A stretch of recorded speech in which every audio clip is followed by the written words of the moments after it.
Pues les vengo a presentar y hacer la invitación del seminario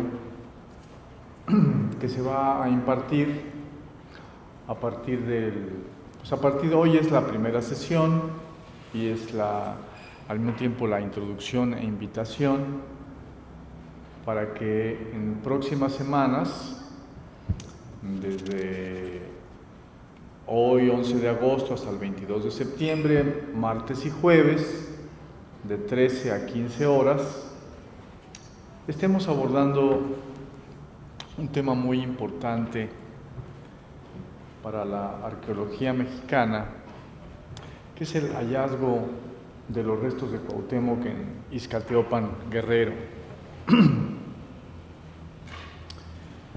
Bueno,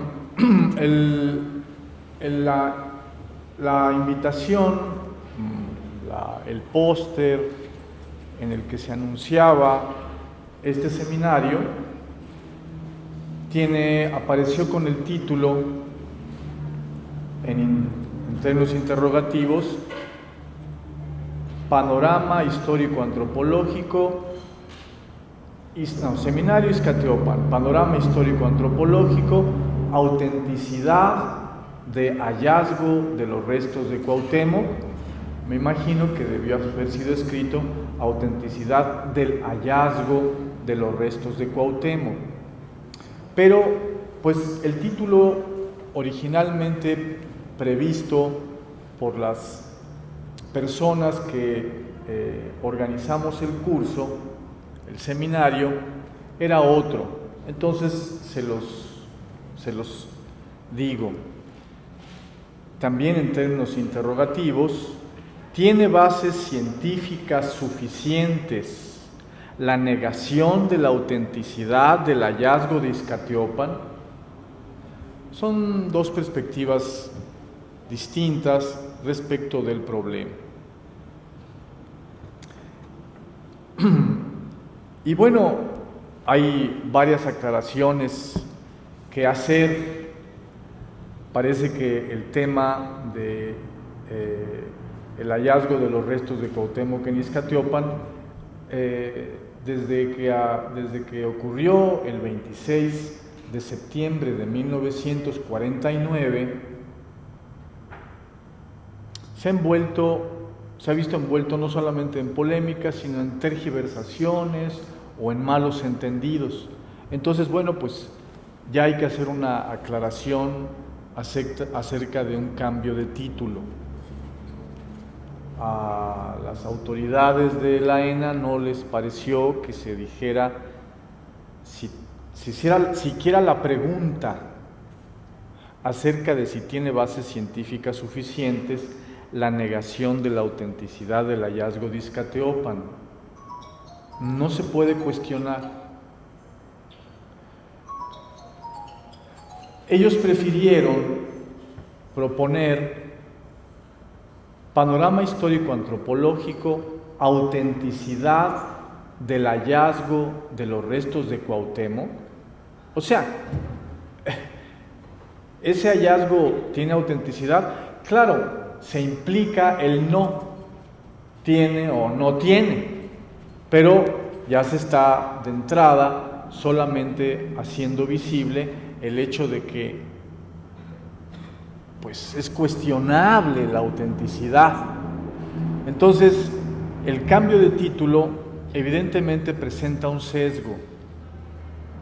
Y bueno, que la Escuela Nacional de Antropología e Historia de México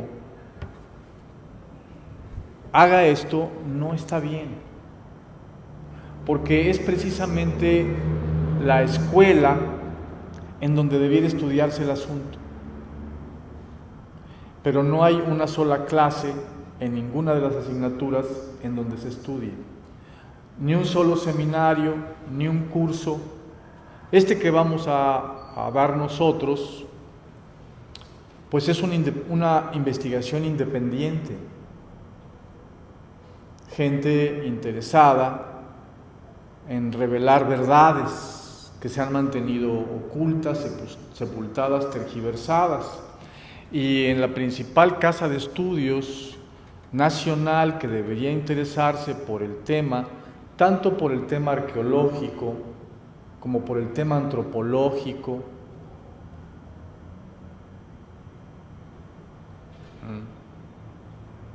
antropología social, etnológico, no se estudia, no se menciona,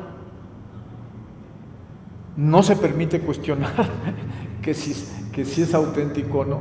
Bueno, es un fenómeno de veras muy raro.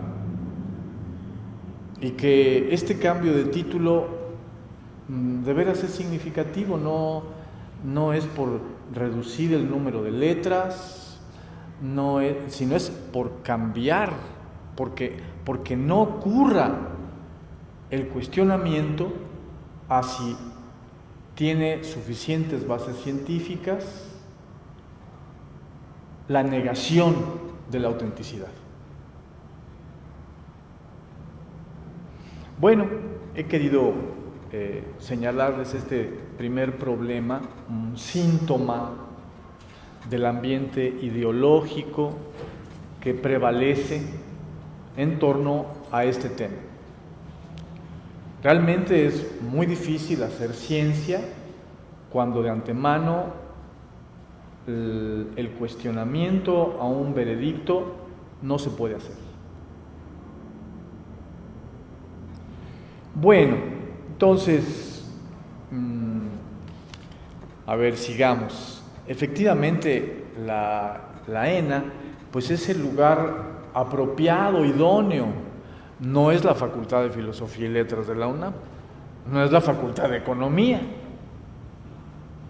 no es la Facultad de Sociología, en la UAM o en la UNAM o en el Colegio de México. No es ahí, es en la ENA en donde eso debe y puede ser estudiado y tendría que ser estudiado. Y sin embargo, se lo omite, se lo relega, se lo quiere hacer olvidar.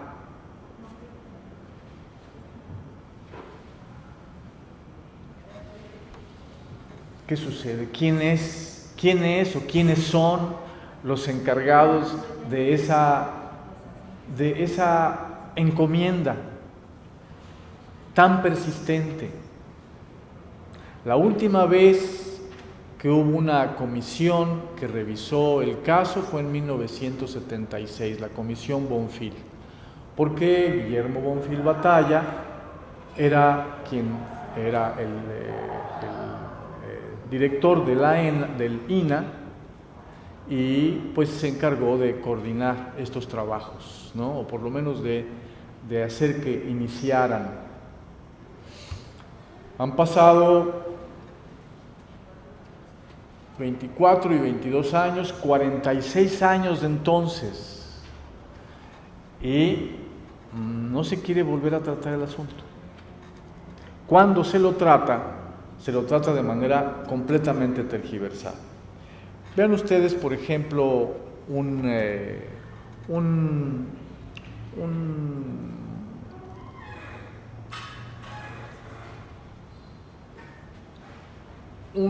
artículo periodístico aparecido 2015 en El País, en el periódico español El País,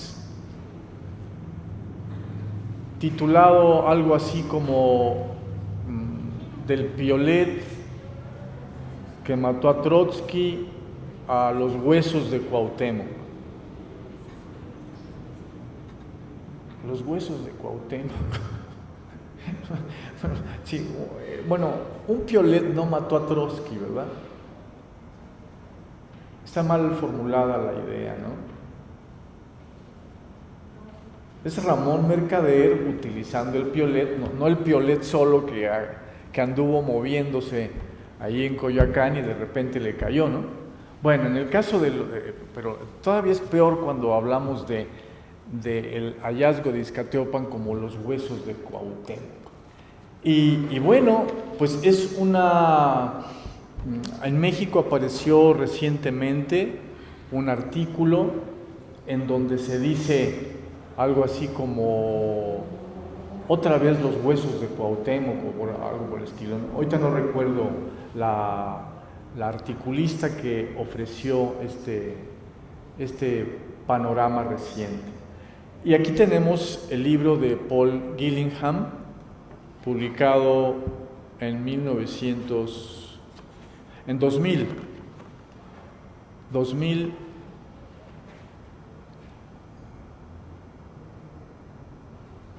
2011,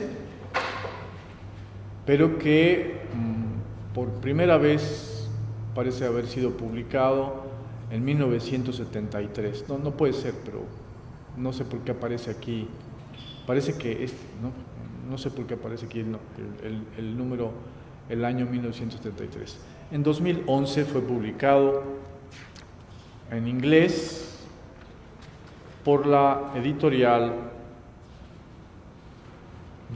Diálogos de la Universidad de North Carolina y Charlotte, University of New Mexico Press.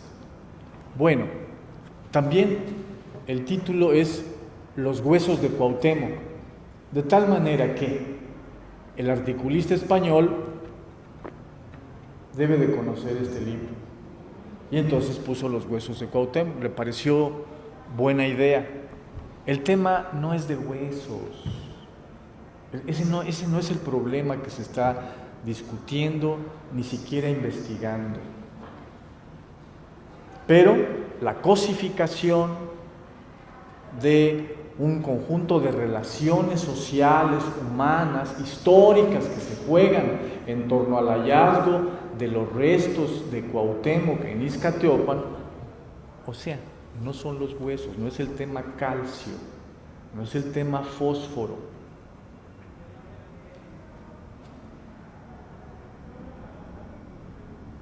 Son las relaciones humanas, es la historia la que está puesta en juego. Pero esto otra vez se solapa, se encubre. Allí lo único que tienes que ver son unos huesos. Esta visión reduccionista a huesos es una tergiversación de la conciencia de todas las personas que se acerquen al problema. Están disputando unos huesos. Bueno, esto no tiene sentido, ¿no? Unas personas dijeron que esos huesos no eran de Cuauhtémoc y otras personas dijeron que esos huesos eran de Cuauhtémoc. Bueno, realmente a 500 años, más o menos, poquito menos, de la muerte de Cuauhtémoc, se van a cumplir 500 años en 2025. Realmente es una cosa tan nimia estar discutiendo de huesos. Este es el punto, ¿no? Hay una actitud no solamente cosificadora de relaciones humanas, proyectadas, reducidas a huesos, sino sobre todo hay un desprecio, hay una intención despreciativa, no solo respecto del tema, sino sobre todo de las personas que quisieran hablar, que quisieran cuestionar, que quisieran reabrir el tema. No mames, ya. No, ¿por qué otra vez me vienes a hablar de los huesos? Pues se apestan, cabrón. Ese es el problema. El hecho, el sesgo ideológico de todos los temas, comenzando por el título. Imagínense cómo vienen los contenidos. Si ya la etiqueta, la marca de fábrica aparece con esas características, pues el contenido del producto que viene allí, pues habría que ponerle ahí, tiene demasiada azúcar y tiene veneno dentro y por ahí, ¿no? Cuide su cerebro en lugar de leer este artículo del señor Beauregard, que es el articulista del País. Bueno, ¿por qué se llama el artículo de El País del piolet que mató a Trotsky a los huesos de Cuauhtémoc? A lo mejor dice de los huesos de Cuauhtémoc en Iztapalapa, no recuerdo ese punto. Bueno, porque el articulista tuvo el ingenio de volver interesante el tema en Madrid. No está en México, va a hablar de Cuauhtémoc. ¿Qué tal? Hablamos de Trotsky. Este es uno de las motivaciones. Pero sucede que del tema del asesinato de Trotsky se encargó el doctor Alfonso Quirós Cuarón, un eminente médico legista, y también se encargó de algunos estudios científicos en relación a la investigación del hallazgo de los restos de Cuauhtémoc en Iztapalapa. Entonces, en realidad está intentando enfocarse el articulista no tanto en Trotsky, que tiene cartel, sino sobre todo en Alfonso Quirós Cuarón, como un científico que llevó a cabo aportes decisivos para la demostración de la autenticidad del hallazgo de Iztapalapa. Inmediatamente después del título del artículo viene un subtítulo que las artimañas de Ramón Mercader, el asesino de Trotsky, para encubrir su personalidad y su identidad, pues no tuvieron eficacia ante la inteligencia y las pruebas científicas que llevó a cabo el doctor Alfonso Quirós Cuarón, pero que los restos, los huesos de Cuauhtémoc, ahí perdió, porque pues él dijo que eran los restos de Cuauhtémoc, y fíjate que no son. ¿Dice quién? Dios Padre. Dice Dios Padre. O sea que el articulista no nos dice quién dice que no son.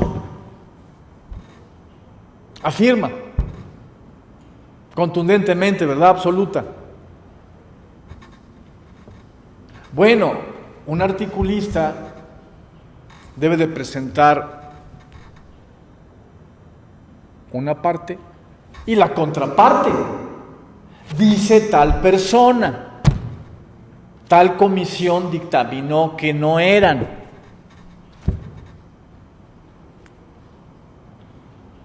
Tal otra persona dice que sí eran. ¿Y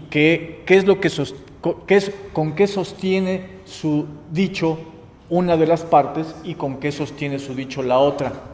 Ese es un periodista serio, ¿verdad?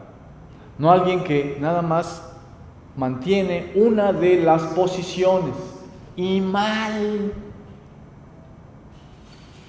Fíjense, 3 comisiones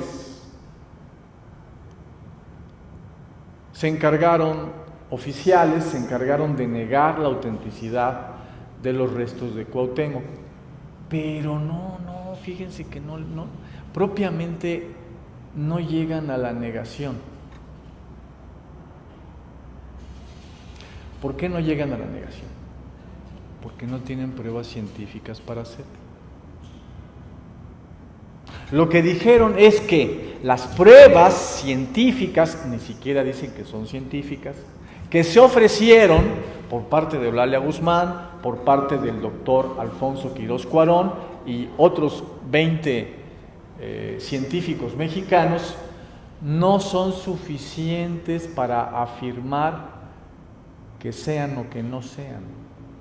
Más o menos este es en lo que terminó el dictamen de la Comisión Marquina Zavala de octubre de 1949,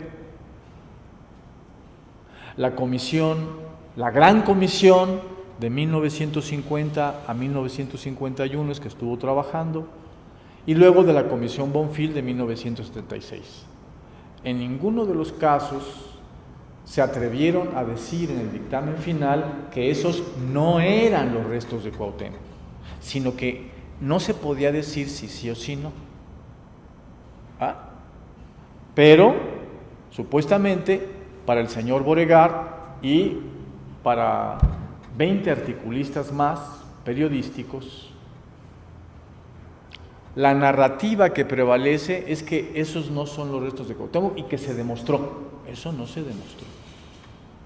Y ninguna comisión se atrevió a afirmarlo, por lo que les acabo de decir, porque no hicieron ninguna prueba al respecto que lo demostrara.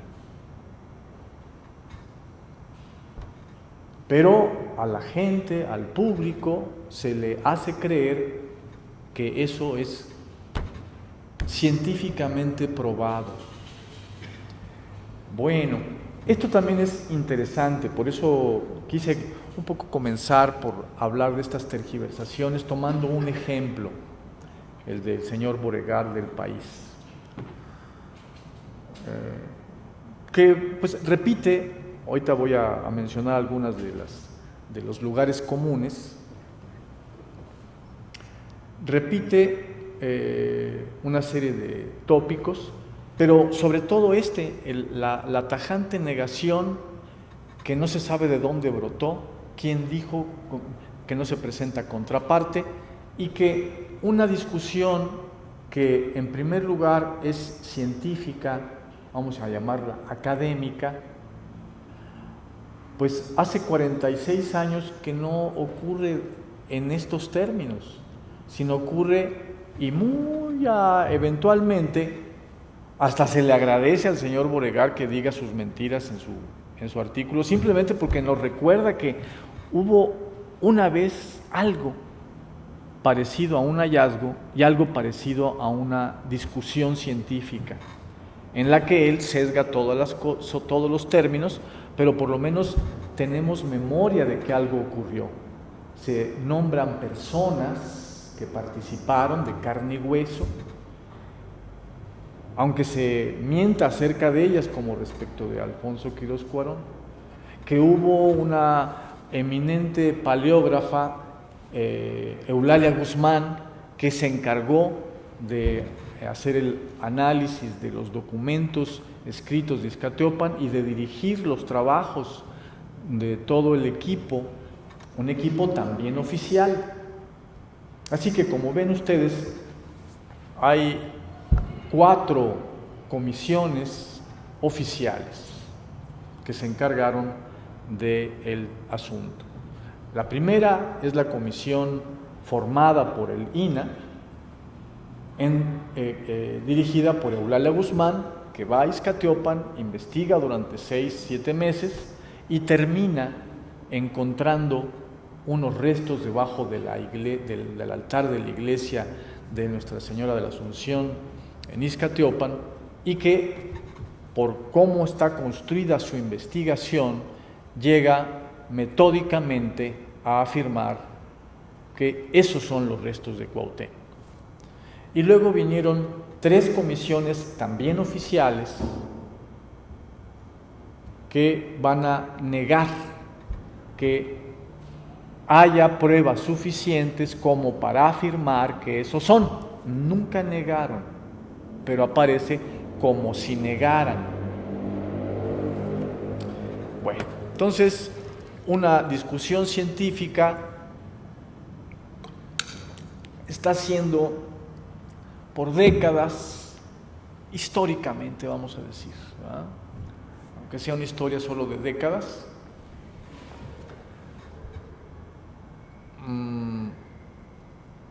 está siendo continuamente degradada a una cuestión meramente periodística, y en donde los medios de comunicación, especialmente esto sucedió durante la globalización neoliberal, sigue sucediendo, los medios de comunicación, periodísticos o no, se convirtieron en juez de cualquier querella, no en informar acerca de una querella, de un asesinato, de un problema político entre partidos, de un desafuero de un político, de una crisis económica o de un tema arqueológico, antropológico e histórico como es el del hallazgo de los restos de Cuauhtémoc en Iztaccíhuatl, sino que inmediatamente el periodista es el juez que dicta la sentencia.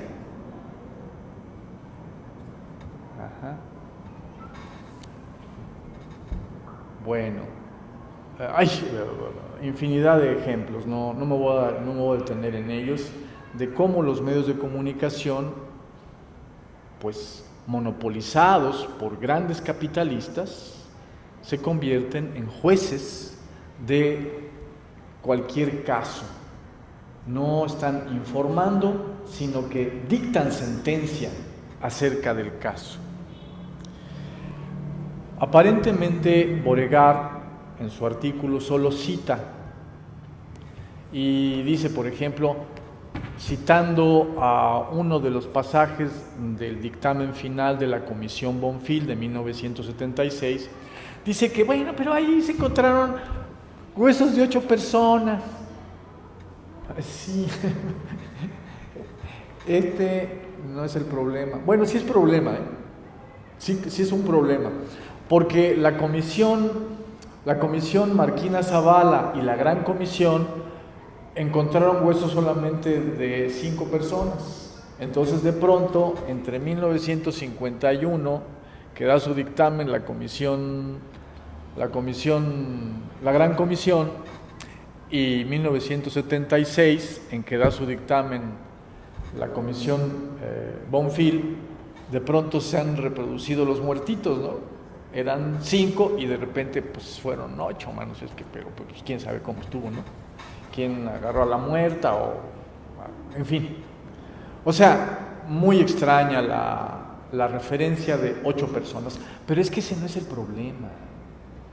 Esto no puede ser un dictamen final. Esto es lo que tú te encuentras.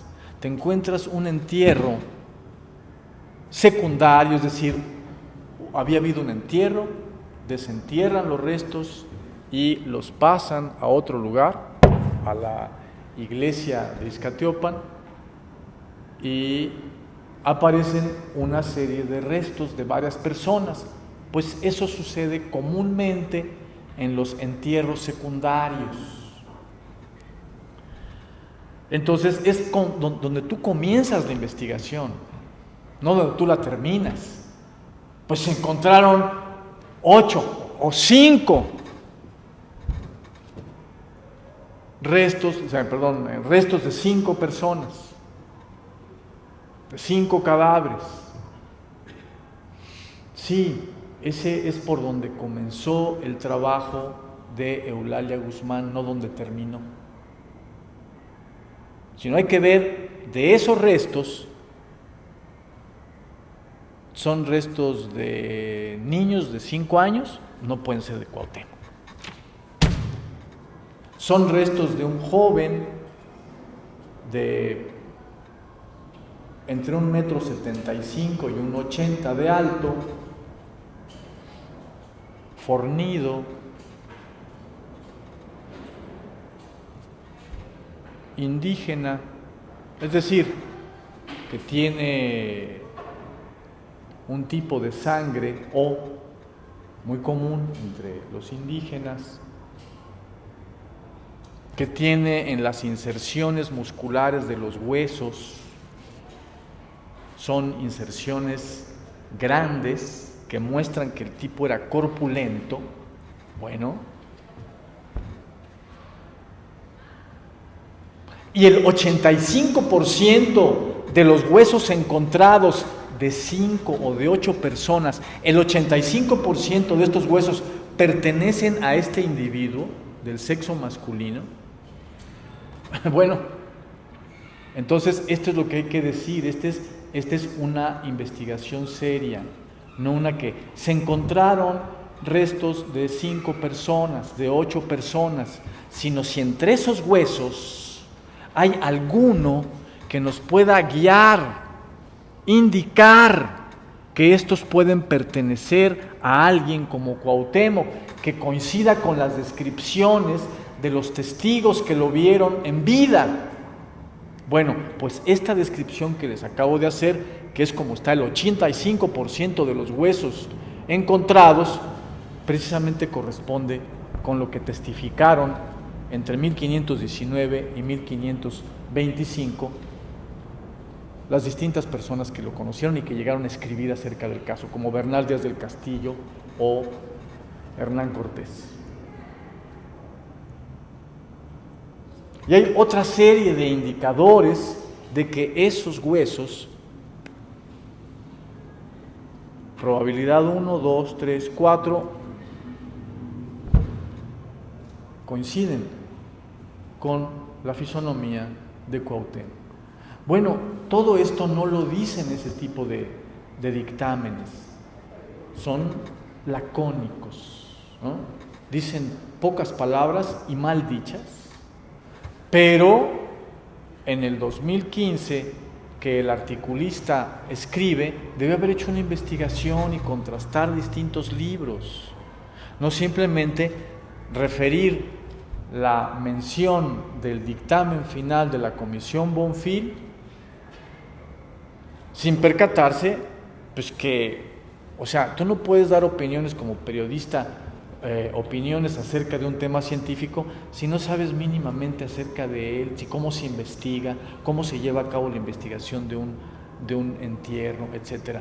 Ah, no, verdad absoluta. Entonces, esta es la tónica general con que son presentadas cualquier informe en época reciente acerca de los restos de Cuauhtémoc. Un sesgo continuo, un menosprecio de la verdad, un menosprecio de las pruebas científicas y un sobreprecio de las opiniones, sobre todo si son negativas, si son negacionistas.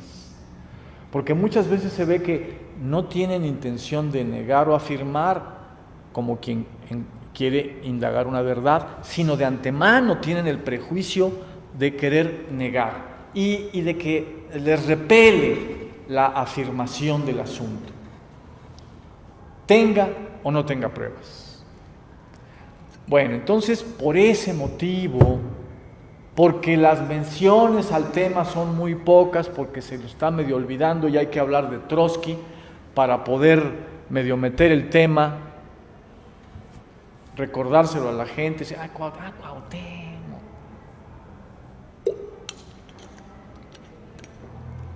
Por ese motivo, mayormente tiene la obligación la Escuela Nacional de Antropología e Historia de ofrecer a sus estudiantes una cátedra, un seminario, un curso que presente seriamente el problema. Hay pruebas de un lado, hay pruebas de otro lado. Hay sesgos ideológicos, en dónde están, cuáles son. Bueno, eso es lo que hemos querido llevar a cabo en esta ocasión.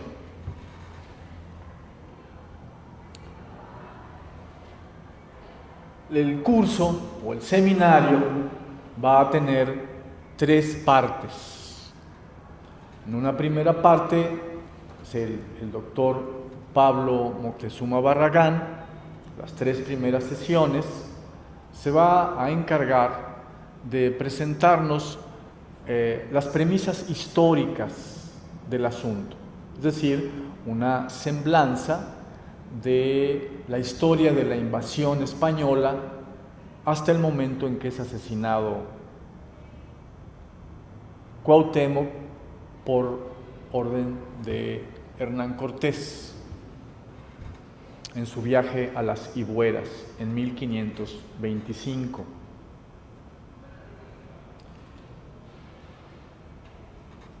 Pablo Moctezuma tiene una serie de libros de historia, pero muy especialmente les recomiendo que lean ustedes, y que tiene que ver con el contenido del curso, su libro Moctezuma y Anáhuac. En ambos casos él escribe con Q,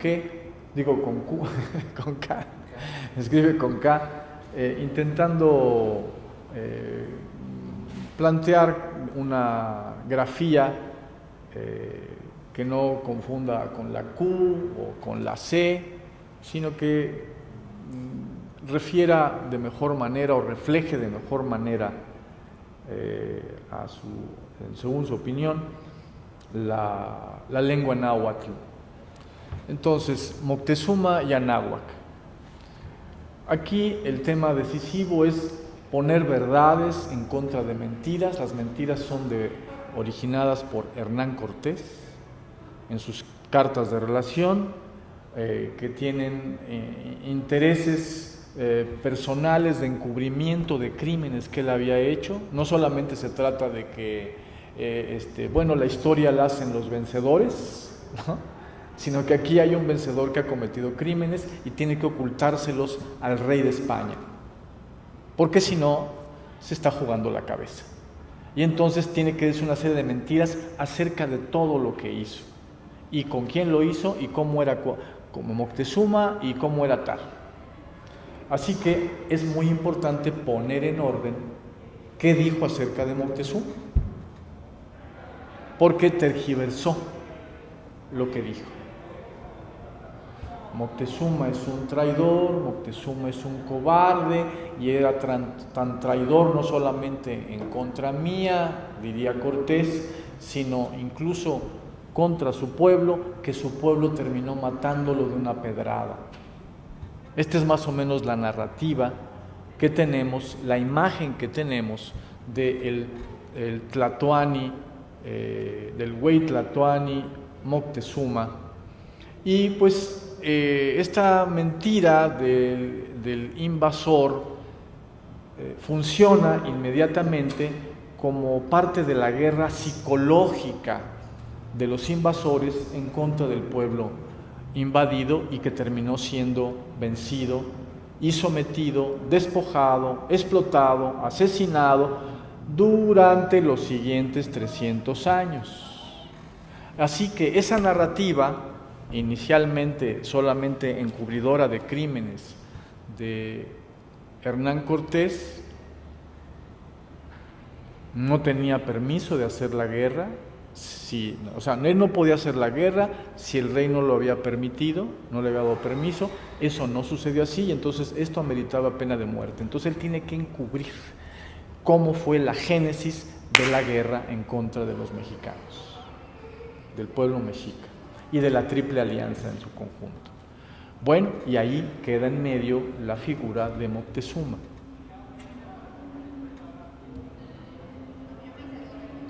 Ya veremos cómo Pablo Moctezuma se encarga de revertir estas mentiras de Cortés, repetidas apenas con variación de tono por Bernal Díaz del Castillo y por el resto de cronistas e historiadores posteriores. Entre otras cosas, porque la Compañía de Indias había puesto una férrea censura para todo lo que se publicaba acerca de Nueva España, y tenía que coincidir con la narrativa oficial modelar ya planteada por Cortés en sus cartas de relación. Bueno, entonces, por eso es que la narrativa histórica acerca de la invasión española está cuajada de mentiras en casi todos sus representantes. Se encuentran verdades en la contraposición entre unos y otros, dice, mira, esta es una verdad, esta es otra, esto difiere, encontramos una pista. En la crítica de fuentes se pueden extraer verdades importantes. Este fue el trabajo fundamental que llevó a cabo Eulalia Guzmán, poco antes de encargarse de esta comisión de estudio de lo que estaba sucediendo en Iztaccíhuatl, de que se habían encontrado unos documentos en donde se indicaba en dónde estaba enterrado Cuauhtémoc. Se indican muchas más cosas en los documentos, pero este fue el tema decisivo que llevó a que Eulalia Guzmán fuera a investigar. Antes de encargarse de este tema, se encargó de la edición crítica y de las cartas de relación de Hernán Cortés, porque hay muchas ediciones y no coinciden.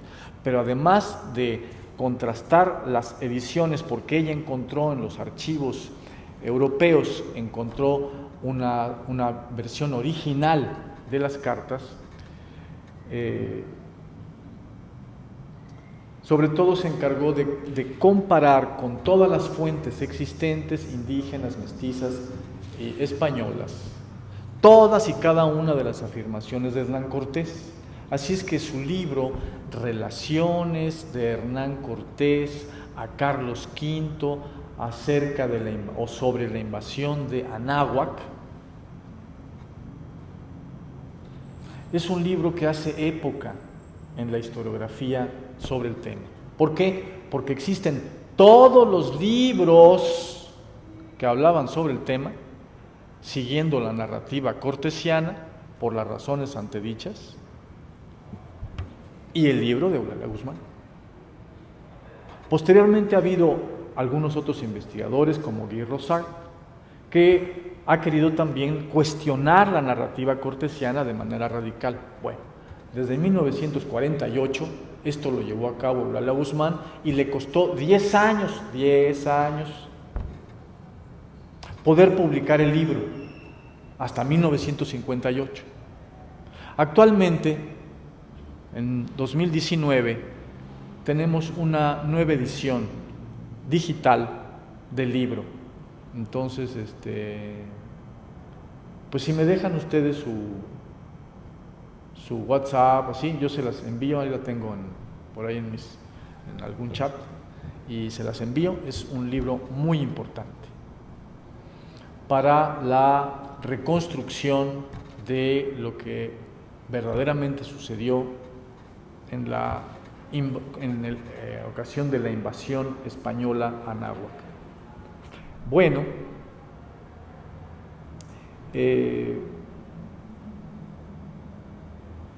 basándose en este libro y en otros libros importantes, como el de Ignacio Romero Vargas Iturbide, La organización política de Anáhuac, para entender que pues Moctezuma no era emperador, porque tampoco había un imperio, y no era rey, porque no había un reino, que estos son términos feudales, una visión feudal de la historia, que es lo que está diciendo Cortés y lo que dijeron el resto de tratadistas, incluso los indígenas, porque pues fueron enseñados por los españoles y hacían la traducción de Tlatoani por rey o por emperador, y esto tergiversa completamente la organización política de Anáhuac.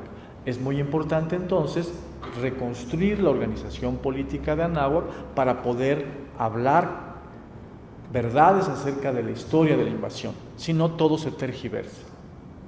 Por ejemplo, el punto decisivo, no el único, nada más el decisivo, es que la narrativa de Cortés es que el emperador Moctezuma me regaló, me donó el imperio, su imperio, al rey de España, a usted, Alteza Real, y a través de mí quiere que se lo lleve, que se lo dé. Bueno, esto es un absurdo, pero es necesario afirmarlo para fincarle la acusación implícita a Moctezuma de que es un traidor a su pueblo, porque está regalando el imperio. Y por eso luego lo apedrearon a nuestro amigo.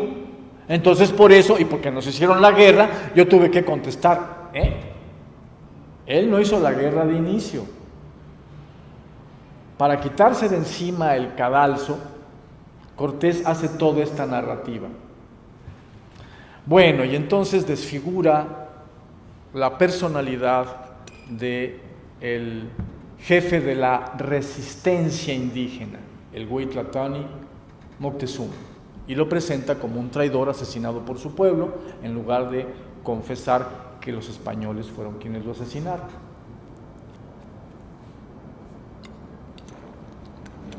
Bueno, tenemos que, pues, no fue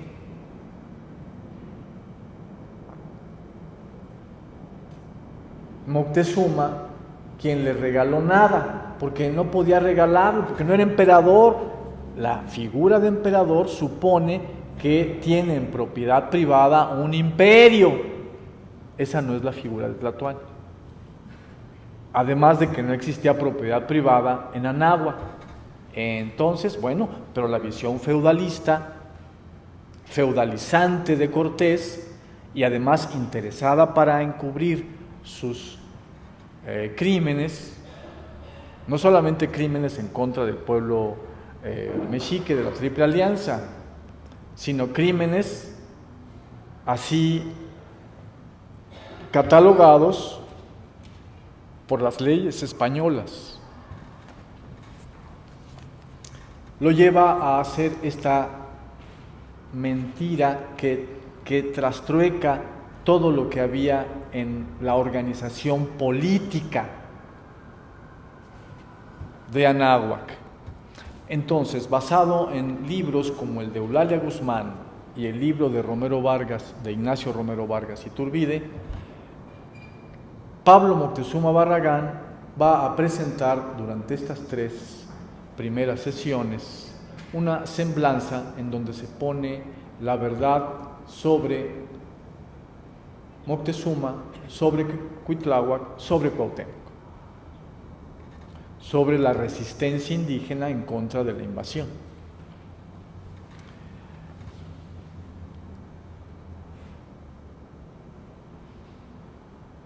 Es muy importante aquí superar la contraposición que durante mucho tiempo se ha mantenido vigente, 500 años si ustedes quieren, la contraposición entre unos héroes de la resistencia como son Cuauhtémoc y Cuitláhuac y un villano traidor como es la imagen que dejó Cortés de Moctezuma. Y más bien se nota claramente que el pueblo mexica, la Triple Alianza y los 3 tlatoanis de Tenochtitlan mantuvieron una resistencia irreductible, entregando la vida por su pueblo en contra de la invasión. Esta verdad histórica es muy importante sustentarla, argumentarla, decir cómo fue, por qué fue así, frente a las falacias que se han dicho al respecto. Hay quien rescata a Cuauhtémoc, pero denigra a Moctezuma, sin ver que hay un frente de resistencia indígena sólida, consistente, que allí inicia y luego se va a seguir durante 300 siglos hasta terminar con la Guerra de Independencia. En un caso tenemos la resistencia en contra del yugo español invasor, y en 1810-1824 tenemos la Guerra de Independencia en contra de ese yugo que había durado 300 años.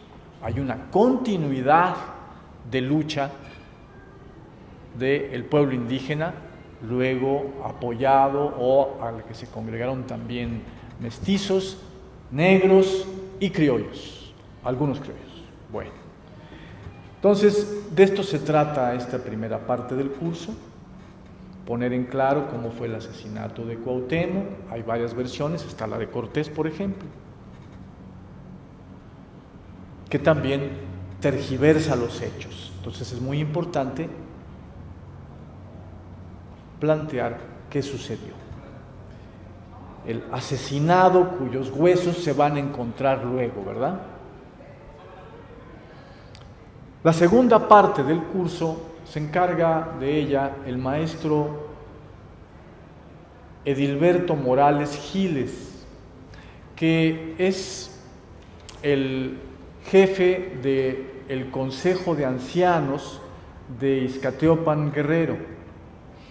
Él tenía unos 6 años, 6, 7 años, cuando ocurrió el hallazgo de Izcateopan en 1949, y creció en este ambiente.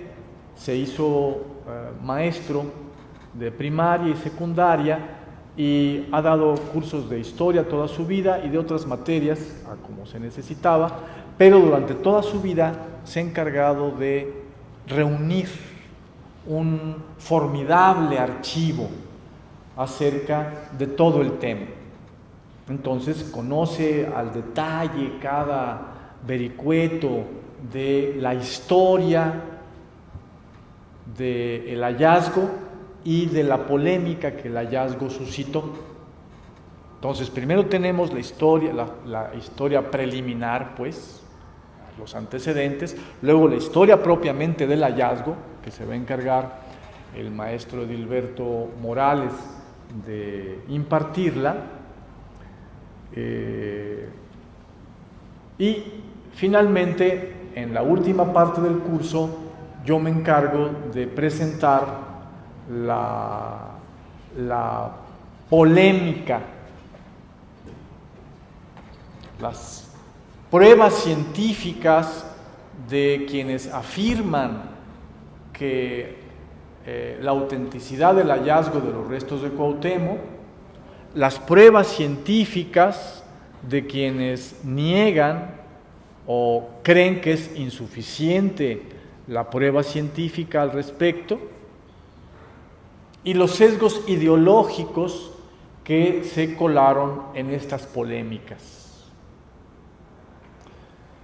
Con eso terminamos el curso. En la última sesión vamos a estar el doctor Pablo Moctezuma Barragán, el maestro Edilberto Morales Giles y un servidor, Jorge Veraza Ortúzar, para redondear todo lo dicho, ligar una parte con otra y todas las dudas, inquietudes, etcétera, poder resolverlas. Con eso cerraríamos el curso. Un curso que, les repito, es muy necesario dar porque pues, se ha mantenido una imagen falsa de las cosas. El dictamen de la Comisión Bonfil de 1976 quedó como cosa juzgada en la opinión pública, y así se ha querido fomentar como si fuera cosa juzgada. Ya ven cómo son las referencias periodísticas. Fue también la intención de la propia Comisión Bonfil en la manera en que presentó no solamente su dictamen final con estas cosas truculentas, les digo un ejemplo solamente, pero también con los dictámenes. Hizo 6 dictámenes parciales en donde, pues, cosa de leerlos, los vamos a ver con algún detalle. Se nota esta intención. Bueno, a ver, vamos a terminar platicando un poco de este libro de Paul Gillingham, Cuauhtémoc's Bones, Forging National Identity in Modern Mexico. Bueno, los huesos de Cuauhtémoc forjando identidad nacional en el México moderno. 2000 2011. Todavía no está traducido al español. Esta es la única obra que hace una reconstrucción histórica global de todo el problema. Y no hay traducción al español. Tiene ese mérito la obra de ser una reconstrucción de todo el panorama. Tiene el demérito de que dice mentiras, chismes. Es una historia, una reconstrucción histórica, una deformación histórica, telenovelística y mentirosa. Así es. ¿Cómo le hace para hacer esto? Bueno, pues Paul Gillingham primero adjetiva negativamente las intervenciones y también adjetiva negativamente a los personajes que afirman la autenticidad del hallazgo. Eulalia Guzmán, Alfonso Quirós Cuarón, José Gómez Robleda, etc. Todos los que afirman la autenticidad del hallazgo, primero el señor Gillingham les hace su apartadito, platica algo acerca de ellos, algunas cosas que les encuentra, en fin, o por lo menos pues eran sesgados, es que eran nacionalistas y por eso X. Primero la adjetivación y luego nos dice, y presentó unas pruebas, ni siquiera dice que científicas. ¿Qué se va a esperar de aquel que te acaban de describir, verdad? Bueno, así está continuamente sesgada la narrativa de Paul Gillingham. Y solo después de hacer estas caracterizaciones negativas de personajes e intervenciones de los mismos, siempre que los personajes afirmen la autenticidad del hallazgo, solo después expone propiamente qué hicieron y la situación correspondiente. También procede a omitir o incluso tergiversar tanto las pruebas como las intervenciones de cada uno de los agentes, de los sujetos del evento, de tal manera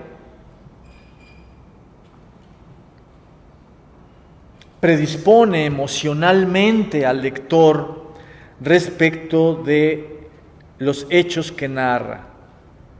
Además, refuerza el sesgo emocional negativo así iniciado, que pretende fijar en el lector de muy diversas maneras. Por eso su reconstrucción, les decía, histórica, es más bien una distorsión histórica, es calificable de telenovelística.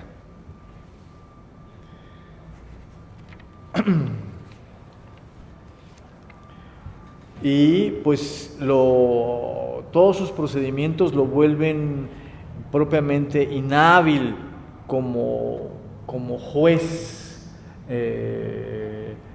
imparcial de los eventos que está narrando. Y presenta comúnmente mentiras por verdades.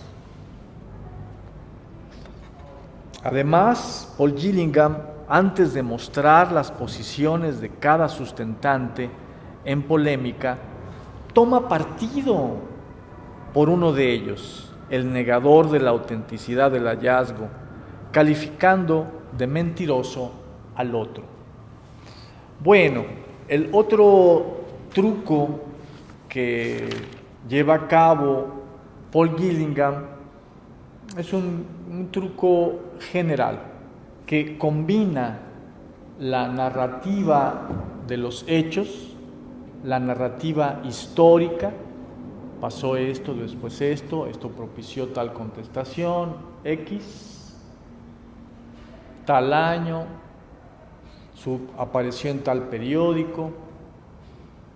Combina la narrativa histórica, de alguna manera periodística, de los eventos, con la presentación de pruebas científicas y su discusión.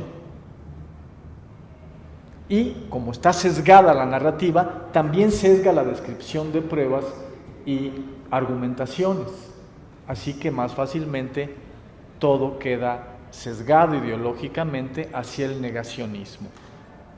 Bueno, por ese motivo, porque no solamente a nivel periodístico, sino incluso un libro de un académico, sociólogo, que lleva a cabo con una amplia bibliografía un intento de reconstrucción histórica de todo el panorama, lo presenta de esta manera sesgada: de un lado olvido y de otro lado tergiversación con estos procedimientos. Por eso es que hemos querido presentar el curso claramente dividido en tres aspectos: los aspectos histórico, uno preliminares, y luego la historia propia del hallazgo, y luego la presentación de pruebas, la discusión propiamente dicha, para que no se confunda y no haya cuestiones meramente emocionales que encubren la verdad con mentiras, etcétera, etcétera, sino que se vean dónde están las mentiras, dónde están las verdades, se las pueda ponderar, que eso es de lo que tiene que encargarse la Escuela Nacional de Antropología e Historia. A ver, un botoncito de muestra. También Paul Gillingham se ocupa en la primera parte de su libro de ofrecernos una historia de Cuauhtémoc. Es decir, no entra directamente al tema del hallazgo de los restos de Cuauhtémoc en 1949, sino que entra a la historia de la invasión. Claro, él la va a llamar conquista. Claro, aparece Moctezuma como emperador, aparece donando el imperio a Carlos V por mediación de Hernán Cortés. Así que se trata de una reconstrucción histórica acrítica. Y el punto decisivo es la genealogía de Cuauhtémoc. ¿Quiénes fueron sus padres? ¿Dónde nació Cuauhtémoc? Etcétera. Y bueno, ¿y quién y cómo lo asesinó, no? Entonces, ahí también sigue la narrativa de Cortés en cuanto al asesinato. Eso es una reconstrucción histórica sesgada, unilateral. Si ustedes ven la bibliografía tan amplia que utilizó para construir su libro, extraña que en este punto se comporte de manera sesgada. Pero sobre todo, ¿quién fue papá y mamá de Cuauhtémoc? ¿Dónde nació? En Tlatelolco. Y su madre era de Tlatelolco. ¿Qué tiene que hacer los huesos en Iztacalco? ¿Verdad? Para eso sirve esta narrativa. ¿Pero quién la originó? Pues Fernando de Alba Ixtlilxóchitl. Pero el resto de cronistas no dicen nada de eso. Eso dice Fernando de Alba Ixtlilxóchitl. Y es lo que refiere Paul Gillingham de manera interesada y sesgada. Interesada y sesgada o porque nada más conoció esa fuente. No. A ver. Eso tiene historia. Se trata de la genealogía de Cuauhtémoc. ¿Se alcanzan a leer por allá? Genealogía de Cuauhtémoc, dice, y en letras chiquitas, por el doctor Alfonso Caso. Bueno, Alfonso Caso es la figura principal de la Comisión de la Gran Comisión de 1950-51. Puede decirse que es la gran figura, no solamente por su calidad, su prestigio científico previo, sino porque se encarga de encaminar todas las investigaciones e incluso cómo va a quedar el dictamen final. Bueno, y a él le corresponde hacer el estudio histórico del tema. Es su genealogía de Cuauhtémoc. Él tiene interés de que no haya ninguna relación entre Cuauhtémoc e Izcateopan. Si no hay ninguna relación, pues ya todo lo demás, que los huesos, que la iglesia, que los documentos, pues sale sobrando. Y entonces escribe a mediados de 1950 esta genealogía de Cuauhtémoc. Lo interesante es cómo concluye, pues que es un dictamen, es su dictamen particular para aportar al trabajo general de la comisión, de la Gran Comisión, y concluye de la siguiente manera. Es un dictamen en forma de tesis, 27 tesis. La 27ª tesis dice así: en consecuencia, propongo que la comisión adopte las siguientes resoluciones. Primera, según Ixtlilxóchitl, la madre de Cuauhtémoc, llamada Tillacapatzin, era hija de Moquihuix, último rey independiente de Tlatelolco, y de una princesa texcocana, hija de Netzahualcóyotl. Torquemada confirma este dato. Segunda, el hecho de que los aztecas durante 42 años después de la conquista de Tlatelolco no hubieran nombrado rey y que en 1515 nombraran rey de este lugar a Cuauhtémoc, a pesar de su corta edad, de acuerdo con el derecho dinástico de los aztecas que conocemos por las fuentes indígenas, refuerza el dato proporcionado por Ixtlilxóchitl. Tercera, la comisión, este es el punto decisivo. La comisión no ha encontrado ninguna razón histórica que la autorice a dudar. ¿Cómo? No estás autorizado a dudar. ¿Tú formas parte de la comisión? ¿Eres científico? No estás autorizado a dudar del dato proporcionado por el mismo Ixtlilxóchitl y confirmado por Torquemada. Bueno, esta es la prohibición a plantear la historia en cualquier otros términos, basado en una sola fuente. Julio Jiménez Rueda, cuando presentó la primera versión, Antonio Caso, durante los trabajos de la Gran Comisión, le dijo, y ¿sabe qué, doctor Caso? También Torquemada dice eso. Vamos a ponerlo. Y entonces ya aparece en la versión final. Bueno, Torquemada escribe ya en el siglo XVII. Y lo mismo, pero años después, Torquemada, lo mismo hace Fernando de Alba Ixtlilxóchitl. Está poco más de 100 años lejos de los eventos, pero es solamente una fuente. El resto de fuentes no sostienen eso. Así que había muchas razones históricas para dudar de las afirmaciones de Fernando de Alba Ixtlilxóchitl,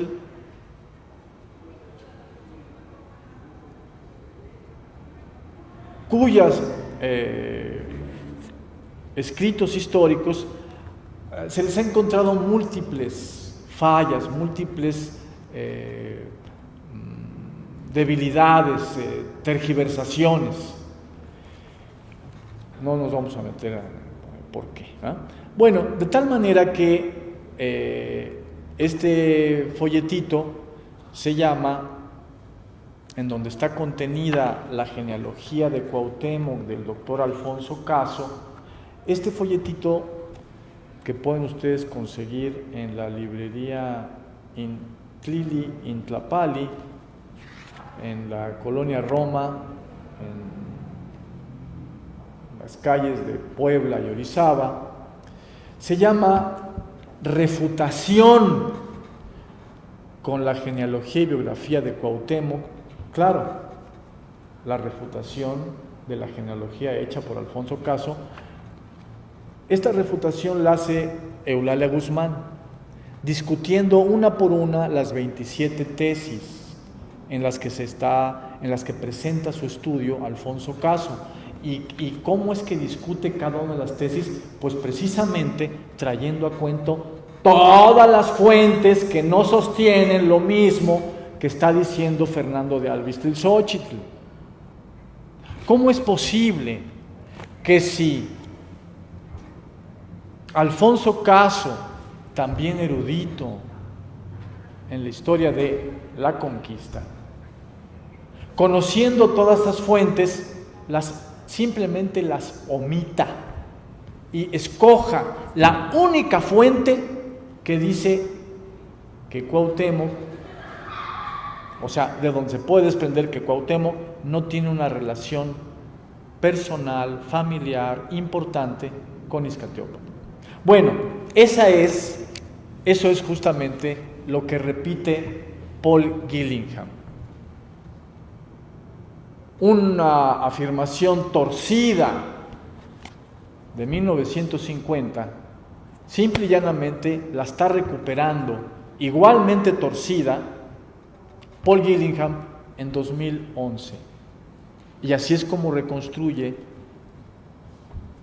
el panorama de conjunto.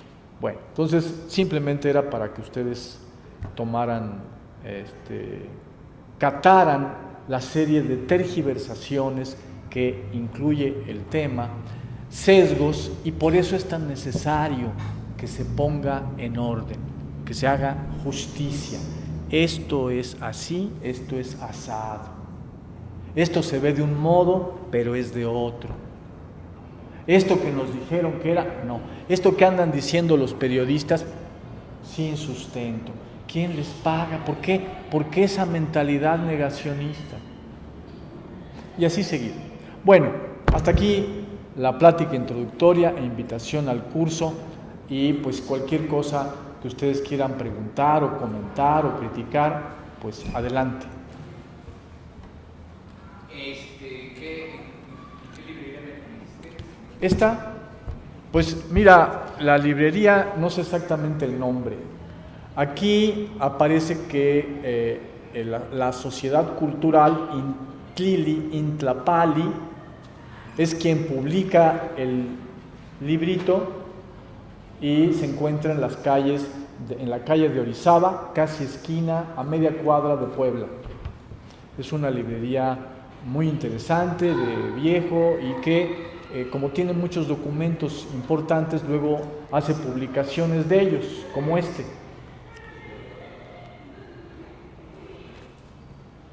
Sí. ¿Alguna otra inquietud? Cualquier cosa que quieran. Sí, adelante. Sí, ¿qué fuentes podemos consultar para entender cuál era la organización social y política o económica, ¿no? De producción que tenían los nativos mexicanos? Sí, bueno, a ver, en internet te encuentras fácilmente el resumen del libro en 2 tomos de Ignacio Romero Vargas Iturbide, La organización política de Anáhuac. Y este resumen él lo llamó Los gobiernos socialistas de Anáhuac, precisamente por las características comunitarias que tenía la organización náhuatl, especialmente mexica. Bueno, entonces ese es un clásico. Ahí él presenta todas las fuentes de donde está tomando esas opiniones.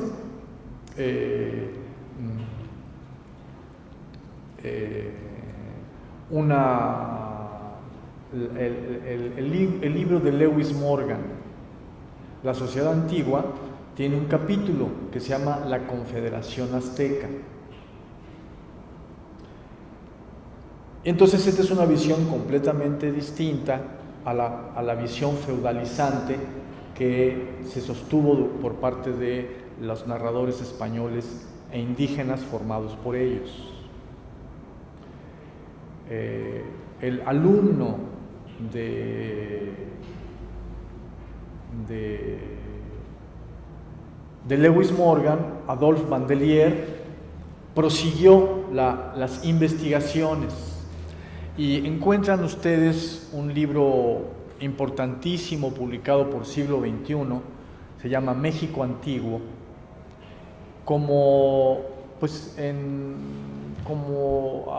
haciendo el parangón con el título del libro de Lewis Morgan, La Sociedad Antigua, pues el México Antiguo, en donde está presente, está contenido en el libro, está contenido los trabajos,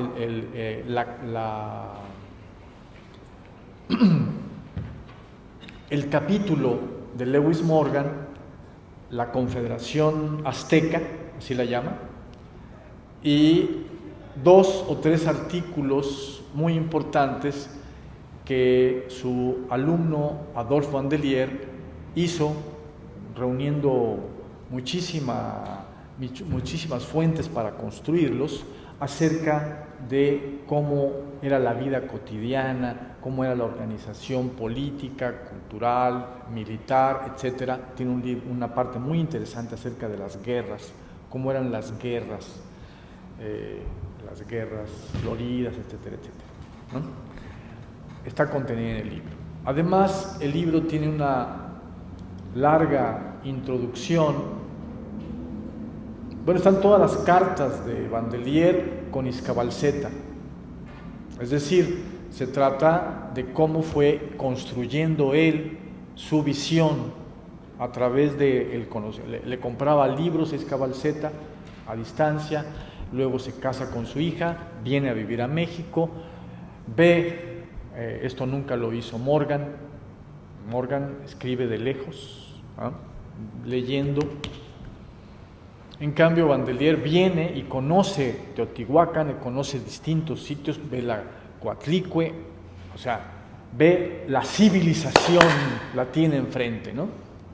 No solamente lo que está diciendo Francisco López de Gómara o Bernal Díaz del Castillo o Hernán Cortés, ¿no? Y bueno, entonces están todas las cartas, cómo se fue perfeccionando la investigación.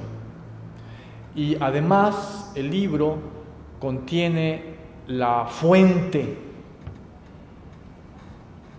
más importante para el estudio de la organización política de Anáhuac, que también de ella se sirvió Ignacio Romero Vargas Iturbide, que es la relación, así como Hernán Cortés le mandó sus cartas de relaciones militares a Carlos V diciéndole mentiras, ya vimos por qué. Aquí tenemos una relación de Alonso Zorita, ya a inicios del siglo XVI, y las relaciones son a Felipe II. Es muy importante porque las relaciones son acerca y cómo están organizadas, qué tipo de economía tienen las comunidades indígenas, porque pues constantemente están bajando los tributos que nos llegan acá a España, ¿no? Entonces, infórmeme usted cómo se están organizando, a qué se debe que esté decayendo la economía de estas comunidades, por qué su productividad está disminuyendo, dígame cómo están organizadas. Y entonces, ahora el interés del imperio español es que le hagan una radiografía exacta, un diagnóstico exacto para una terapia exacta, a fin de que lleguen remesas más cuantiosas. Y de eso se encarga este enviado del rey, ¿no? Enviado del emperador, Alonso Zorita. Y esto está contenido también en el libro. Además de una muy larga introducción de Jaime Labastida, interesantísima acerca de todas las discusiones, especialmente la discusión marxista, en torno a en qué puede haber consistido esa sociedad, el modo de producción, etc. Una discusión puntual en contra de los sustentadores de la interpretación del modo de la aplicación del modo de producción asiático a las condiciones del modo de producción de Anáhuac. Así es que es un libro muy, muy importante. Siglo XXI, yo creo que se publicó por ahí de fines de los 90. Entonces es lo que te puedo decir. Es el tema al que tocas es muy importante, entonces por eso me detuve para que haya... Sí, ¿alguna otra pregunta, inquietud que se les haya ocurrido ahora? O... Te iba a decir, no sé si conoces el trabajo de Josefina Muriel. No. Ella ¿Y cómo se llama su trabajo? tiene un artículo que se llama Divergencias de la biografía de Cuauhtémoc. Divergencias. Divergencias de la biografía de Cuauhtémoc. No lo conozco, man. Y hace una Qué bien, recopilación, qué bien. y ahí como que trata de comparar las fuentes. Muy bien. Gracias. ¿No tienes el artículo para que me lo envíes? Está aquí en internet. Muy bien, gracias. Josefina Muriel. Josefina Muriel es una historiadora Muy bien. de estudios de historia novohispana, 1966. Muy bien, pues yo creo que Caso debió colgarla, porque no, como que está dudando de que lo que dice Alvistri-Xochitl es, ¿no? Como que hay divergencias, no hay divergencias, nada más hay una y no hay que dudar de ella. Es la posición que quería sacar, que sacó adelante al interior de la Gran Comisión Alfonso Caso, y se mantiene como regla para todo aquel que quiera hablar en términos académicos del tema, como se nota claramente en la narrativa del libro de Paul Gillingham. ¿Sí? ¿Alguna otra inquietud? ¿No? Bueno, pues invitados, están invitados para el inicio de las sesiones que tratan cada uno de estos aspectos del tema. El día martes es la primera sesión con el doctor Pablo Moctezuma Barragán.